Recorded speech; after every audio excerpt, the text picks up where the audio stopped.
코가 짧고 들려있다는 진단을 받았다고 해요. 굉장히 타이트하고 잘 늘어나지 않는 피부였을 것 같고, 그래서 이제 수술한 티가 많이 나는 모양이 결국에 되지 않았나 싶어요. 강남님도 예전 그 정도 시기면 뭔가 요즘 같은 좀 디테일한 코끝 수술을 하지 않았다라는 거를 표현하시는 것 같거든요. 흔히 겪는 재수술의 그 과정을 정말 다 겪으신 거죠.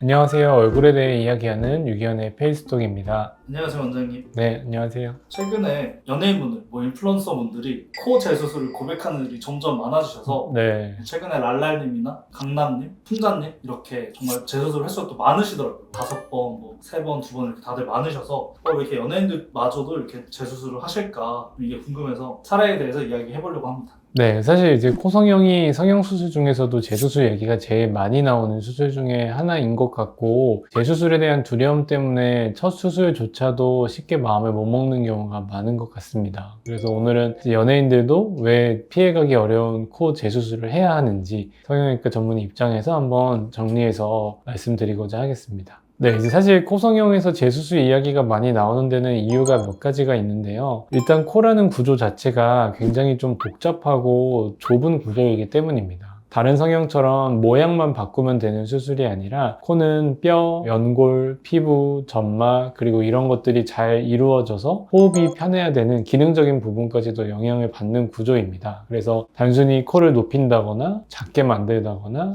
모양을 다듬다거나 라인을 잡는 개념이 아니라 모양을 만족하지만 기본적인 틀 자체가 설계가 잘 되어 있어야 오랫동안 안전하게 유지할 수 있는 상태라고 보시면 됩니다. 예를 들어서 코끝을 높이기 위해서 그냥 연골을 무작정 쌓아서 올리거나 기둥을 두껍게 세워서 코를 좁게 만들다 보면 높이는 높아질 수는 있지만 그 과정에서 코 내부의 공간이 좁아지면서 숨을 쉬는 것들이 불편해질 수도 있고요. 기존의 비중격이라고 하는 코 안에 연골이 많이 휘어 있거나 약한 사람인데 이 부분을 개선하지 않고서 코를 높이게 되면 오히려 안쪽 구조물이 눌리면서 숨쉬기가 더 어려워지거나 콧구멍 한쪽으로 연골이 많이 튀어나오는 그런 문제들이 생기고, 처음엔 괜찮지만 시간이 지나면서 점차 코를 더 무너지고 처지게 만들 수 있는 문제를 만들기도 합니다. 그리고 또 두 번째는 사람마다 코의 조직 상태가 다 다르기 때문인데요. 코 수술은 본인의 피부 두께나 연골의 강도에 영향을 좀 많이 받습니다. 우리가 피부가 두껍기도 하고 얇기도 하고 잘 늘어나기도 하고 잘 안 늘어나기도 하고 이런 두께와 탄성이 개인마다 굉장히 차이가 많거든요. 근데 이제 같은 수술을 같은 재료로 하더라도 어떤 분들은 피부가 충분히 그 모양의 변화를 버틸 수 있을 만큼 튼튼하고 탄력이 좋은 반면에 어떤 분들은 굉장히 약하거나 얇아서 시간이 지나면서 어떤 분들은 오히려 연골이 비치거나 보형물의 경계가 드러나는 경우도 있습니다. 그리고 이제 세 번째 이유는 어쩔 수 없는 시간의 변화, 노화의 영향인데요. 아무리 현재 나이에 예쁘게 안전하게 수술을 했다고 하더라도 그 결과가 20년, 30년 뒤에도 그대로 유지된다고 생각하기는 조금 쉽지 않습니다. 얼굴이 노화가 되기 때문에 어쩔 수 없이 괜찮았던 코끝도 밑으로 떨어지기도 하고, 피부가 얇아지면서 예전에는 괜찮았던 부분들이 겉에서 봤을 때 경계가 드러나거나 비치는 증상이 생기기도 합니다. 그리고 또 하나는 우리 연골 자체가 나이가 들수록 점점 약해지기 때문에 처음에는 수술하고 코끝이 잘 지지되어 있었고 크게 문제가 없었지만 이런 비중격 부분, 콧등 연골 부분이 약해지고 노화가 되면서 숨 쉬는 것들이 점점 나빠지는 경우들이 생기기도 하기 때문입니다.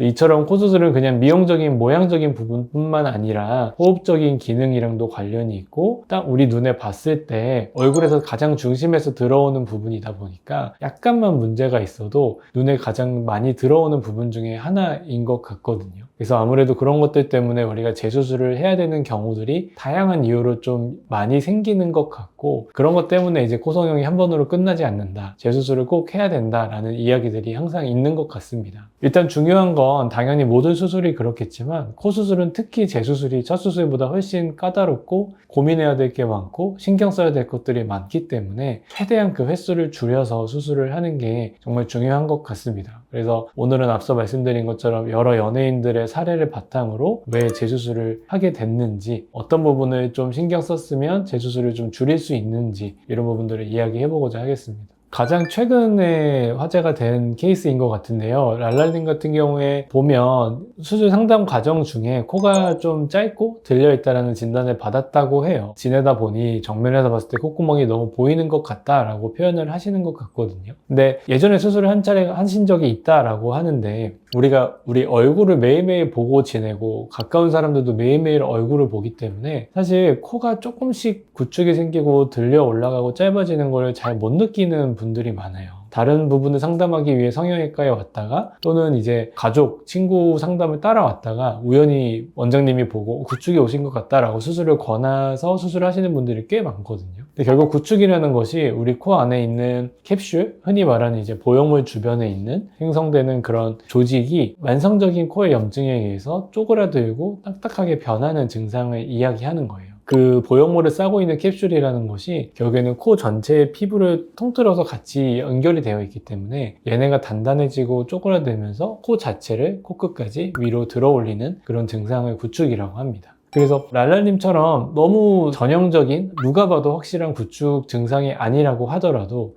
예전의 사진을 조금 다시 찾아보면 수술 직후보다는 코가 좀 짧아져 있는 것을 발견할 수 있는 경우들이 있고요. 또 전문의가 코의 모양이나 이런 걸 살펴보고 진료를 통해서 우리가 확인할 수 있는 미세한 구축 증상들도 발견을 할 수 있는 경우들이 많습니다.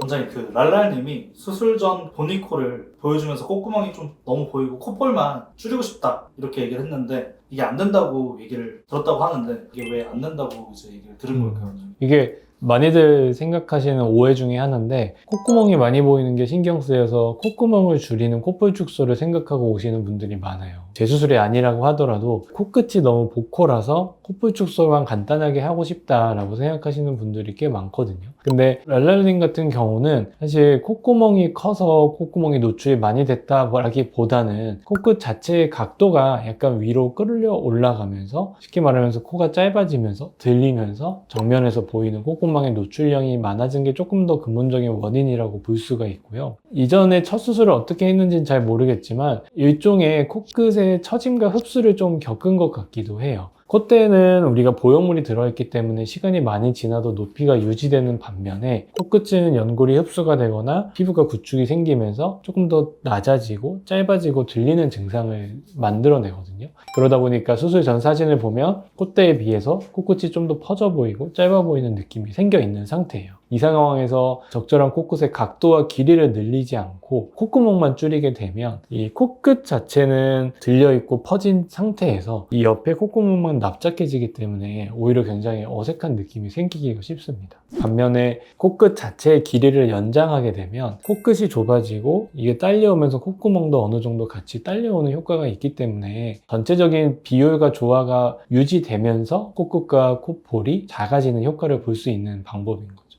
사실 백지영님도 많은 분들이 되게 코성형 부작용으로 알고 계시더라고요. 그래서 실제로 백지영님도 유튜브에서 상담받는 걸 올리기도 하시고 네. 제가 봤을 때도 약간 좀 뭔가 들려 보이는 느낌이 살짝 있더라고요. 워낙에 코가 많이 작았던 분 같기는 해요. 피부도 얇고 뭐 얇은 것도 얇은 거지만 굉장히 타이트하고 잘 늘어나지 않는 피부였을 것 같고 수술을 뭐 여러 차례 하셨다고 들었는데 하면 할수록 당연히 안쪽의 피부는 흉터화되고 더 얇아지고 손상이 되기 때문에 그래서 이제 수술한 티가 많이 나는 모양이 결국에 되지 않았나 싶어요. 코끝의 각도를 내리거나 콧구멍 노출을 줄이는 거는 우리가 다시 흉터 조직을 잘 풀어서 끌어내려주면 개선이 가능한 부분이긴 하지만 아무리 안쪽에서 피부를 보강하고 달라붙어 있는 부분들을 채운다고 해도 너무 많은 수술로 인해서 겉에서 드러나는 피부의 손상들을 수술하기 전에 코처럼 돌릴 수는 없기 때문에 수술한 티가 아예 나지 않게끔 복원하기는 조금 어려운 상태로 보이기는 하세요.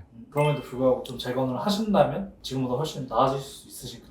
수술 횟수가 워낙 많다고 알고 있는데 수술이 많아지다 보면 어쩔 수 없이 피부 상태가 안 좋아지기는 하거든요. 안쪽에 흉살도 많이 생겨 있고 겉에서는 피부가 얇아지고 이런 문제들이 생기는데 사실 근본적인 원인이 되는 보형물이라든지 아니면은 안쪽에 사용한 재료라든지 이런 것들을 우리 피부가 잘 소화할 수 있는 정도로 각도와 종류를 좀 바꿔주는 것도 괜찮은 방법이 될 수가 있고요. 그리고 구축 증상이 있다라고 한다면 사실은 그 그 원인이 되는 조직들이나 흉터의 조직을 잘 제거하면 당연히 좀 더 수술한 티가 덜 나게끔 짧아 보이는 느낌을 좀 줄일 수 있는 방법들은 있습니다.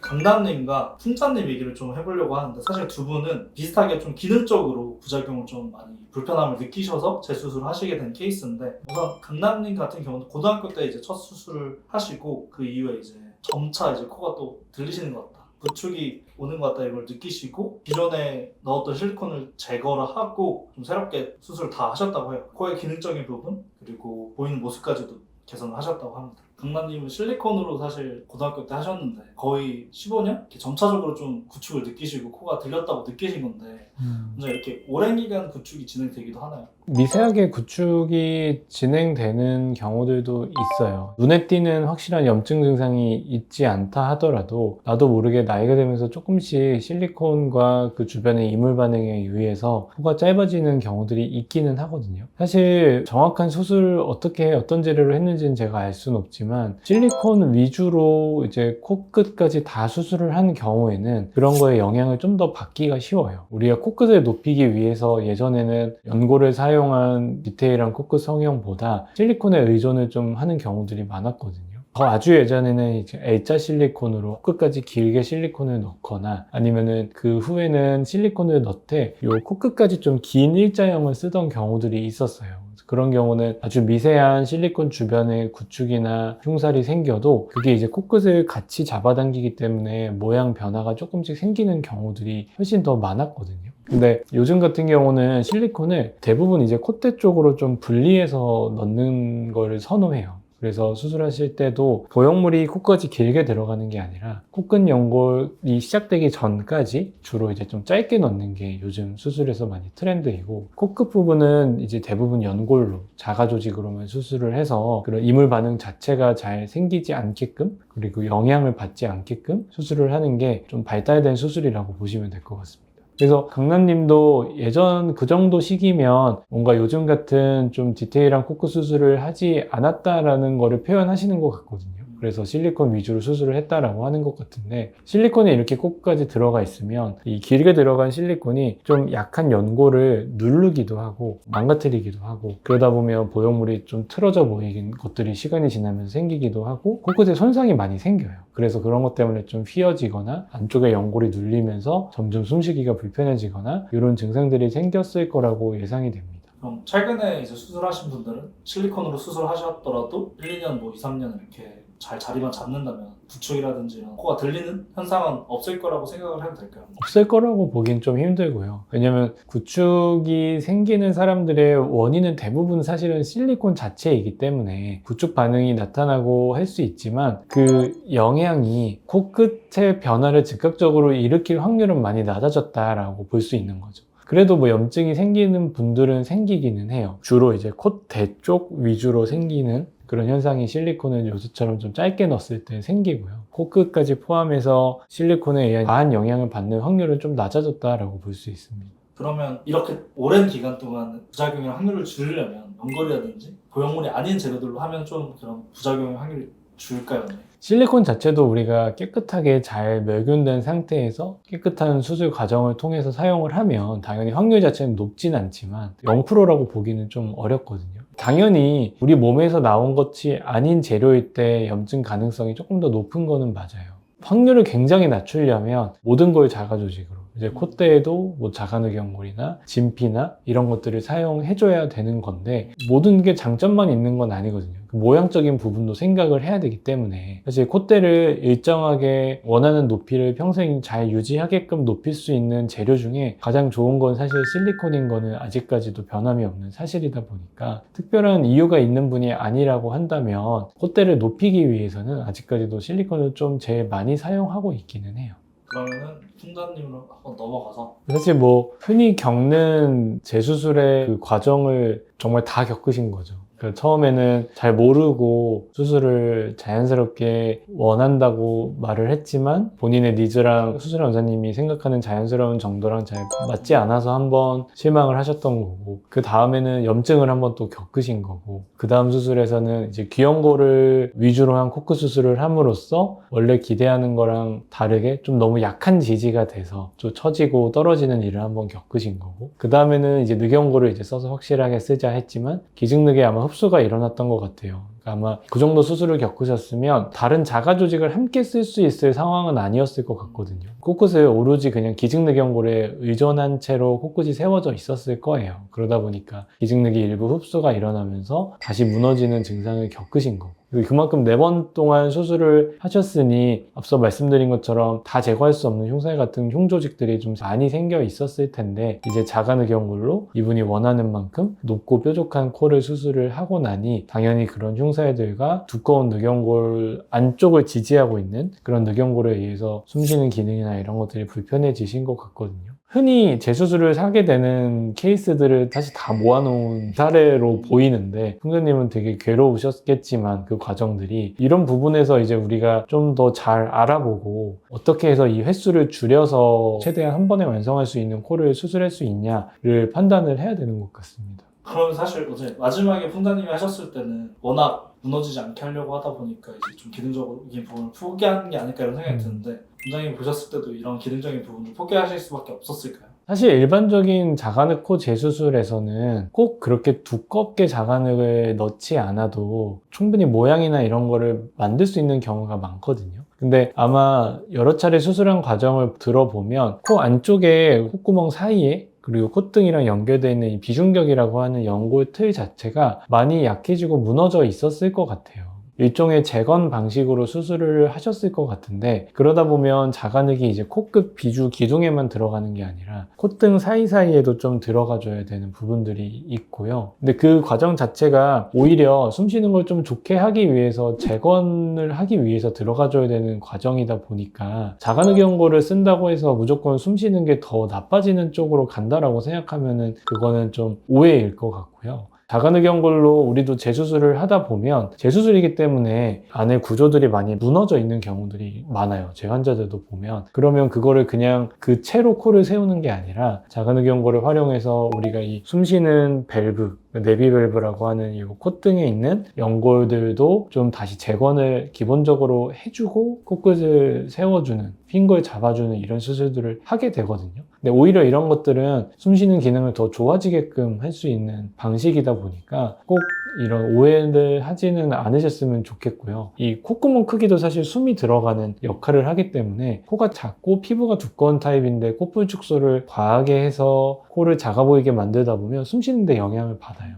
안쪽 구조 자체가 약해져서 휘어 있는 부분 때문에 막히는 것도 있지만, 수차례 수술로 인한 흉살과 콧볼 축소로 인한 공기가 들어가는 길 자체가 좁아진 것, 이런 것들이 다 복합적으로 작용해서 생겼을 거라고 생각이 됩니다. 얘기 들었을 때 사실 코 재수술이 정말 어렵게 느껴지는데, 원장님께서는 코 재수술을 가장 많이 했던 환자분 같은 경우는 몇 번까지도 해보셨나요? 제가 권해서 수술을 했던 경우는 7번째 수술이 제일 많기는 하거든요. 그 차수가 넘어가는 경우에서는 정말 좋아질 수 있는 부분이 확실히 있지 않는 이상은 권하지 않는 경우도 많다 보니까 제가 이거는 무조건 하는 게 좋다라고 이야기했던 부분은 이제 7번째 수술이었어요. 근데 앞서 말씀드린 경우랑 좀 비슷한 경우였는데, 자가늑연골로 수술을 마지막에 했는데 숨을 아예 못 쉬겠다고 했던 분이었어요. 그분 같은 경우도 들어가서 보니 나름 이제 코를 재건하기 위해서 자가늑연골을 굉장히 여러 조각, 4조각 정도를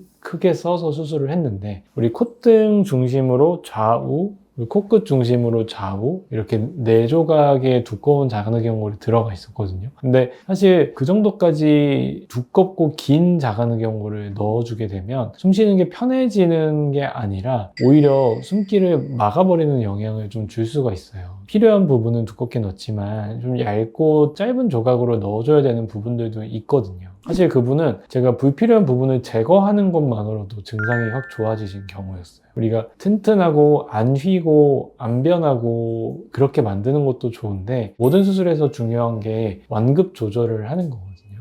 항상 수술을 할 때 모양을 적절히 지지할 수 있으면서 안쪽의 공간을 너무 차지하지 않게끔 하는 적정선을 찾는 게 굉장히 중요해요. 그런 부분은 경험이 좀 필요하고 환자를 좀 많이 재수술을 해보고 이 경과를 보면서 완급 조절을 할 수 있는 의사 선생님이랑 수술을 하는 게 그래서 중요한 부분이라고 생각을 합니다. 원장님 혹시 재수술을 좀 거절하셨던 그런 케이스 조금 얘기해 줄 수 있을까요? 이미 굉장히 뭐 9번, 10번 수술을 했는데 그 상황에서 이제 모양적인 걸 더 욕심낼 수 없는 상황인 코였거든요. 이미 콧구멍도 굉장히 유착이 많이 돼서 숨쉬기도 불편한 상태이고 돌이킬 수 없는 피부 손상이 많이 이루어져 있던 분이었기 때문에 사실 이 상태에서 더 이상 염증이 없고 구축이 없고 이대로 유지가 된다면 건드리는 게 건드리지 않는 것보다 못하겠다라고 생각이 돼서 비권유를 하는 경우도 있어요. 우리가 코는 열어서 흉사를 제거하고 부드럽게 만들고 이런 것도 좋아지는 부분이기는 하지만 열어서 손을 대고 다시 절개했다 꼬매고 피부를 들었다 닫고 하는 것 자체가 또 흉을 만드는 작용이 하거든요. 항상 열어서 흉사를 제거하고 피부를 드러내고 하는 게 다 깨끗하게 그 정상 피부만 남게끔 할 수 있는 거는 아니에요. 괜히 열어서 피부를 또 들어서 자극해서 흉터를 만들고 피부를 단단하게 만들고 하는 것이 오히려 나한테 마이너스가 될 수 있는 상황이다 라고 한다면 당연히 비권유를 하는 경우도 있습니다.